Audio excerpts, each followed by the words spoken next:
ஒரு அழகிய காட்டுப்பகுதியில் புற்கள் நிறைந்த ஒரு பெரிய மைதானம் இருந்தது. அங்கே குட்டி முயல் ஒன்று மகிழ்ச்சியுடன் ஓடி விளையாடியது.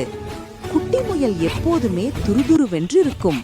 ஒரு நாள் அது விளையாடிக் கொண்டிருக்கும் போது ஒரு சிறிய மலர் வனத்திற்குள் நுழைந்தது. அங்கே அழகான வண்ணப்பூக்கள் நிறைந்து இருந்தன. முயல் குட்டி மலர் வனத்தின் அழகில் மயங்கி அந்த பூக்களின் வாசனையை ரசித்துக் கொண்டிருந்தது. அப்போது அங்கு ஒரு வண்ணத்து பூச்சி பறந்து வந்தது. அந்த வண்ணத்து பூச்சி மிக அழகாக இருந்தது. வண்ணத்து பூச்சியின் அழகை கண்ட முயல் குட்டி அதனுடன் விளையாட ஆசைப்பட்டது. அது தத்தி தத்தி வண்ணத்து பூச்சிக்கு அருகில் செல்ல முயன்றது.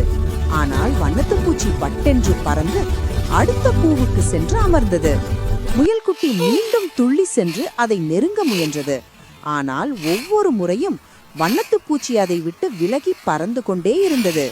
இறுதியில் வண்ணத்து பூச்சி மிக உயரமாக பறந்து சென்று மறைந்து விட்டது. முயல்குட்டிக்கு அப்போது எப்படி இருந்திருக்கும்? அது சோர்வாகி சற்று வருத்தத்துடன் நின்றது.